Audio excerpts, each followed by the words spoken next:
अब मैं आपका रुख करूंगी। सर, जो स्कूल हैं, टीचर्स हैं, वो जानते हैं कि कौन सा स्टूडेंट, उसका क्या मापदंड रहा है, किस कैलिबर का वो स्टूडेंट रहा है, वो जाहिर तौर पर जानते हैं। अब मार्किंग होगी, लेकिन उसके बाद एडमिशन का क्या? क्योंकि ऐसे बहुत से छात्र हैं। मैं अपने घर का एग्जांपल दूं, 2 बच्चे हैं 12th क्लास में। एक बच्चा जो बहुत दुखी है क्योंकि उसने साल भर मेहनत की, और एक मीडियोकर बैकग्राउंड का बच्चा जो बहुत ही खुश है कि उसकी मनमांगी मुराद पूरी हो गई कि 12th के एग्जाम कैंसिल हो गए। आगे एडमिशन कैसे मिलेगा? देखिए, एक चीज तो स्पष्ट हो जाए कि जिस मुद्दे पर हम बहस कर रहे हैं वो एक अभूतपूर्व वैश्विक स्थिति की चर्चा कर रहे हैं। हम कोई भारत की किसी एक क्षेत्र की, किसी एक प्रदेश की लॉ एंड ऑर्डर की समस्या पर डिस्कशन नहीं कर रहे हैं कि ये परीक्षाएं किस लिए निरस्त हो गई। आप जानते हैं कि परीक्षाएं क्यों निरस्त हो रही हैं। ऐसी अभूतपूर्व स्थिति पूरे विश्व में हम लोगों ने अपनी जनरेशन में, हमारी पहले की 3 जनरेशन में नहीं देखी थी, जिस स्थिति से हम गुजर रहे हैं। इसलिए ये मैं इसको अगर ये कहूं कि exceptional circumstances require exceptional solution, इसलिए सभी अभिभावकों को और छात्रों को ये समझना होगा कि यहाँ पर प्रायोरिटीज क्या है। यहाँ पर प्रायोरिटीज अपनी जान माल और स्वास्थ्य की रक्षा है, और उसके बाद जो सेकेंडरी स्टेज पर है, किसी सरकार ने, किसी भी संस्थान ने, कोई भी स्कूल कॉलेज जानबूझकर परीक्षाएं निरस्त तो नहीं करेगा। लेकिन आप इसका प्रपोर्शन देखिए, भारत के संदर्भ में इसका प्रपोर्शन देखिए। यूपी में माध्यमिक शिक्षा बोर्ड ही 26 लाख विद्यार्थियों की परीक्षा कराएगा। आईसीएसई, सीबीएसई की परीक्षाएं और जोड़ दीजिए, 2 करोड़ लोगों की परीक्षाएं जिस प्रदेश में या जिस देश में, जिस क्षेत्र में होनी होंगी, उसकी लॉजिस्टिक्स की समस्या देखिए। और उस लॉजिस्टिक्स के बाद यदि कोई परिणाम आपके पक्ष में नहीं आता है, यानी अगर कोई कारण बन जाता है, आप समझ सकते हैं 12वीं की परीक्षा में पुलिस को भी मूवमेंट होना होगा, प्रशासन को भी मूवमेंट करना होगा, और पूरी की पूरी ट्रांसपोर्ट डिपार्टमेंट भी इन्वॉल्व हो जाता है, पूरा शिक्षा विभाग इन्वॉल्व हो जाता है, सारे टीचर्स इन्वॉल्व हो जाते हैं। इतनी बड़ी लॉजिस्टिकल समस्या, जो प्रपोर्शन होगा, उस प्रपोर्शन से होने वाले परिणामों के बारे में सचेत होना ही होगा। मुझे लगता है इससे अच्छा कोई निर्णय नहीं हो सकता। हमने 1 वर्ष पहले, मैं उस कमेटी का चेयरमैन था जिससे हमने विश्वविद्यालयों की परीक्षाओं के लिए कुछ सोल्यूशन लिए थे कि किस प्रकार बच्चों को प्रमोट किया सकता है। उस समय पैंडेमिक हल्का हो गया और परीक्षाएं हो पाई किसी तरह से। लेकिन इस वर्ष यूनिवर्सिटीज में किस तरह से बच्चे एडमिशन पा पाएंगे, उसके लिए क्या क्राइटेरिया तय किए? हाँ, अब मैं आ रहा हूँ इसके ऊपर आ रहा हूँ। आपने देखा होगा कि प्रधानमंत्री जी ने अभी ट्वीट भी किया है, और हमारे उप मुख्यमंत्री जी ने भी ट्वीट किया है और फेसबुक पर भी लिखा है, अभी परीक्षा परिणाम बनाने के फॉर्मूले पर काम चल रहा है, और इस फॉर्मूले को बहुत जल्दी ही हमारे सामने दिया भी जाएगा। हम लोगों ने भी कई फॉर्मूले बनाए थे जब हम हायर एजुकेशन को देख रहे थे। यहाँ पर भी फॉर्मूला डेवलप होगा, और मैं ये निश्चित रूप से कहना चाहूंगा कि this formula will not satisfy everybody, definitely not. ये हर बच्चे को, हर अभिभावक को संतुष्ट कर पाएगा, इसमें हमेशा संदेह बना रहेगा। लेकिन स्टैटिस्टिकल टूल्स अवेलेबल हैं जिनके आधार पर आप उस बच्चे को लेकिन जो जितना फिजिबल होगा, प्रैक्टिकल होगा, वही फॉर्मूला बनाया जाएगा, भले ही कोई उससे असंतुष्ट होता है, क्योंकि सभी को प्लीज करवाना पॉसिबल नहीं हो पाएगा। हम लोगों ने ये चर्चा, डॉक्टर खान, बार भी हम चर्चा कर रहे हैं जी, आपके पास लौटूंगी सर। मैं डॉक्टर AR खान का रुख कर लेती हूँ। Doctor AR Khan, career counsellor की अगर हम बात करें, क्योंकि अभी ऐसे बहुत से बच्चे रहे हैं 12th में जो आगे अपनी फर्दर स्टडीज के लिए अब्रॉड का प्लान बनाए हुए थे, किस तरह से उनके करियर को ये प्रभावित करेगा, या आगे का रास्ता उनके लिए कैसे क्लियर हो पाएगा? क्योंकि फॉरेन यूनिवर्सिटीज में क्राइटेरिया अलग होता है। ये अलग बता कि जो सिचुएशन है कोविड की, वो पूरे ही दुनिया के सामने है।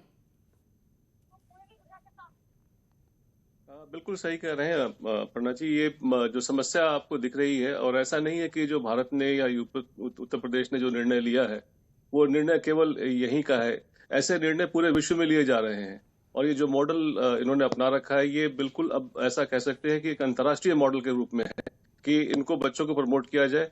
क्योंकि आप देखो कि गिव एंड टेक क्या है इसमें।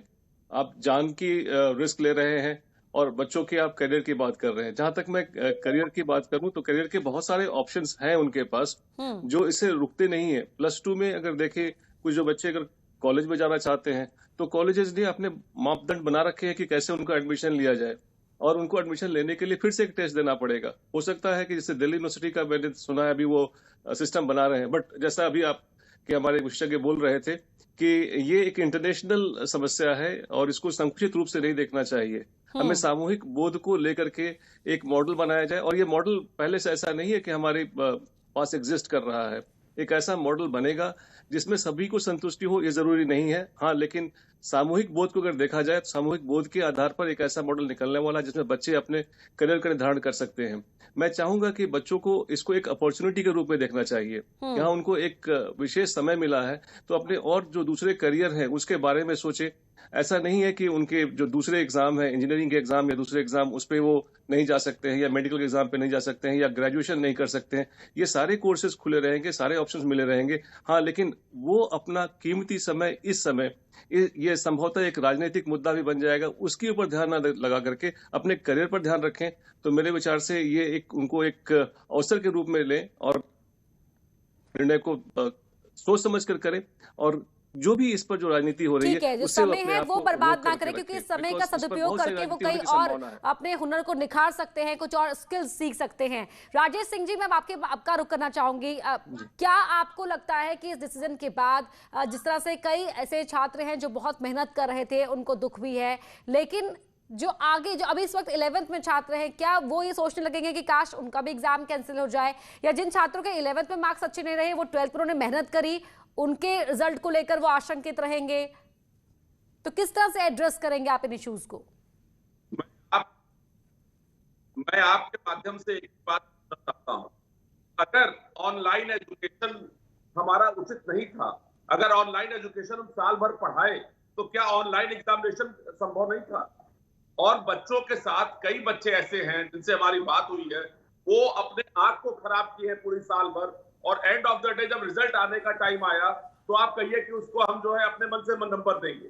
तो ये निर्णय जब ऑनलाइन एजुकेशन हम कर सकते हैं, सरकार को चैलेंज एक्सेप्ट करना चाहिए और ऑनलाइन एग्जामिनेशन किसी हालत में कराना चाहिए था, क्योंकि जो बच्चों ने भी मेहनत किया है साल भर, वो अपने आप को ठगा महसूस कर रहे हैं। मुझे लगता है कि सरकार को और ऑप्शन पर ध्यान देना चाहिए था और एग्जामिनेशन निश्चित होना चाहिए था बच्चों का। हमको मालूम है कि हम पहले भी कई परेशानियों को झेले हैं। बच्चों को हम तैयार करते हैं स्काउट के लिए, एनसीसी के लिए, उनको टफ बनाते हैं। आज हम जब कोरोना से डाउन हो रहे हैं, तो उसके बाद एग्जामिनेशन टालने का कोई मतलब नहीं था, और टाल भी रहे थे तो ऑनलाइन एग्जामिनेशन तो होना ही चाहिए था। जी महेंद्र जी, जो आपने पहले अपने इश्यूज उठाए, उसके अलावा अगर हम बात करें तो पेरेंट्स एसोसिएशन में कई अभिभावकों से आपकी बात हुई होगी, कई पेरेंट्स से, तो क्या उनके मन में इस वक्त चल रहा है इस पूरे फैसले के बाद बच्चों के भविष्य को लेकर? क्या सोच रहे हैं, क्या सवाल है? बस हमारे मन में तो यही शंका है कि मेन इसमें पक्षपात बहुत होगा, क्योंकि इसके ऊपर किसी की निगरानी नहीं। अगर किसी टीचर का बच्चा उस स्कूल में पढ़ रहा है, उसको 70% से ऊपर वो कभी नहीं ला सकता। अगर उसी टीचर को नंबर देना है तो स्वाभाविक वो 70 से 75 कर देगा, 80 कर देगा। लेकिन किसी भी कारण बस अगर बच्चे से या अभिभावक से अगर स्कूल प्रबंधन नाखुश है, तो स्वाभाविक है वो नुकसान करने की कोशिश करेगा, मैक्सिमम करेगा। क्योंकि बहुत शिकायतें ऐसी आई, अभी जैसे राजेश जी बता रहे थे कि अपने बच्चों के साथ वो ऐसा नहीं कर सकते हैं। अरे नाम रिमूव कर, ये बहुत ही हाइपोथेटिकल सा सवाल आपने यहाँ पर कर दिया है।